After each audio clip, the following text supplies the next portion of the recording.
যা করতেছো নিজের জন্যই তো করতেছো, আমার জন্য কি কিছু করতেছো? আমি নিজের জন্য করতেছি। আচ্ছা কি করলে তোমার জন্য করা হবে বলো তো?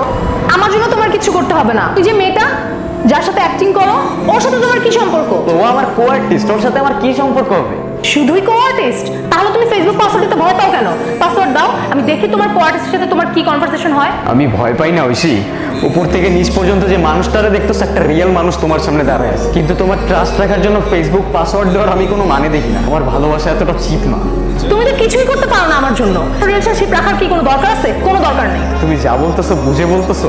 না বুঝে বলার তো কিছু নাই। স্ট্রেট বলো না কি বলতে চাও। যে আমার জন্য কোনো স্যাক্রিফাইস করতে পারবে না, তার সাথে আমি সারা জীবন থাকতে পারবো না। কেন জানি নিজের খুব আনলাকি মনে হইতেছে সবটা দিক থেকে। তোমার মধ্যে যদি আমার জন্য এতটুকু পরিমাণ রেসপেক্ট থাকতো। তোমার আছে রেসপেক্ট আমার জন্য? সবটা কথাই তুমি আমার সাথে তোমার কম্পেয়ার করবা। আজকের পর থেকে আর কখনোই করবো না, এটাই শেষ। এর আগে ঐশী অনেকবার আমার জীবন থেকে চলে গিয়েছিল, ওই এখনকার রিলেশনশিপে যা হয় আর কি, সেম শেয়ার। কিন্তু এবারে চলে যাওয়াটা আমার ভেতরে অনেক বড় একটা দাগ রেখেছে। দিনের পর দিন কাটে, যতই একা থাকি মাথার ভেতর বড়সড় একটা মনস্টার দৌড়াদৌড়ি করে। কতবার সুইসাইড অ্যাটেম্প করতে গেছি আমি নিজেও কাউন্ট করে রাখতে পারিনি। সবচেয়ে সারাদিন ঐশী মাথার ভেতরে। আমাদের ভালো মোমেন্টসগুলো অলওয়েজ মাথায় সারাক্ষণ রিপিটে চলতে থাকতো। নিজেকে কোনোভাবে কন্ট্রোল করতে পারতেছিলাম না। হাজারবার মেসেজ লেখার পরেও আনসেন্ড করে দিতাম। এই পেইনগুলো কেন যেন আর সহ্য করতে পারতেছিলাম না। ঐশীকে ভুলে যাওয়ার জন্য যত চেষ্টা করছিলাম, ওর সাথে থাকা মুহূর্তগুলো ততই মাথায় ঘুরছিল।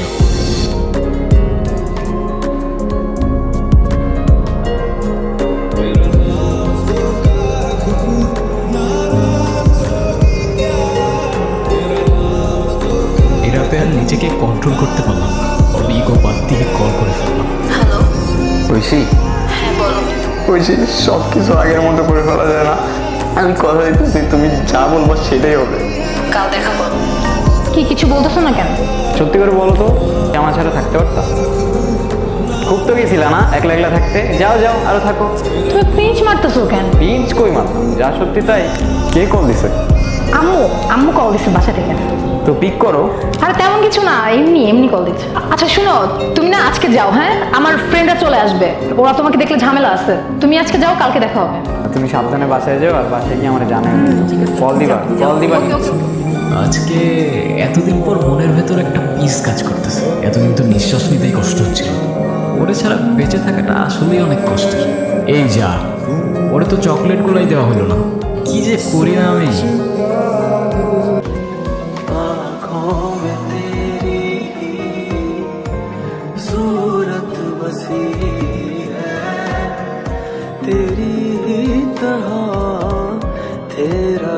একটা কথাও কি বলবো না আমার সাথে? আমি জানি আমি অনেক বড় ভুল করে ফেলছি। আমি কি করব বলো? তুমি কি কখনো আমাকে একটু সময় দিছিলা? কখনো দিছিলা সময় আমাকে বলো? নাফিজ আমাকে আগে থেকেই মেসেজ করতো, আমি ওকে কখনো তেমন একটা পাত্তা দিইনি। কিন্তু যখন আমরা আলাদা হয়ে যাই, আমার নিজেকে অনেক একা লাগতো। মাঝে মাঝে কথা বলতাম ওর সাথে।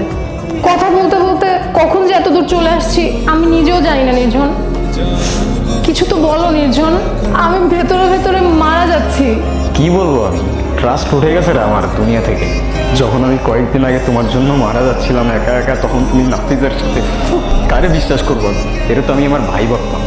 আর 10টা ছেলের মতো লাইফ না আমার, ভালো করেই জানতাম আমার বাবা নাই। আর আমি তোমার ওই ফ্রেন্ডদের বয়ফ্রেন্ডের মতো বাবার পকেট মানিতে চলি না। নিজে আর্ন করি, এত ইজি না। আমার মতো বয়সে যে ছেলে ইনকাম করে না, তারা গিয়ে জিজ্ঞেস করো কীভাবে ফাটে, মাথার মধ্যে কী পরিমাণ পেয়ে থাকে। আর আমি তোমাদের ভালোবাসছিলাম চিপাই চাপাই ঘোরার জন্য না, সারা জীবন একসাথে থাকার জন্য। তুমি কি কোনোদিনও আমাকে মাফ করতে পারবে না? তুমি কোয়েশ্চেনটা তোমাকে করে দেখো, আমার জায়গায় তুমি থাকলে কি করতা? আমাদের রিলেশনটা কি আর জোড়া লাগানো যায় না? তুমি রিলেশন জোড়া লাগানোর কথা বলতেছো? আমার ভাঙার ট্রাস্টটা কেমনে জোড়া লাগাবো তুমি? আমি সরি, আমার এখন এখান থেকে চলে যেতে হবে। আমি তোমাদের সহ্য করতে পারতেছি না।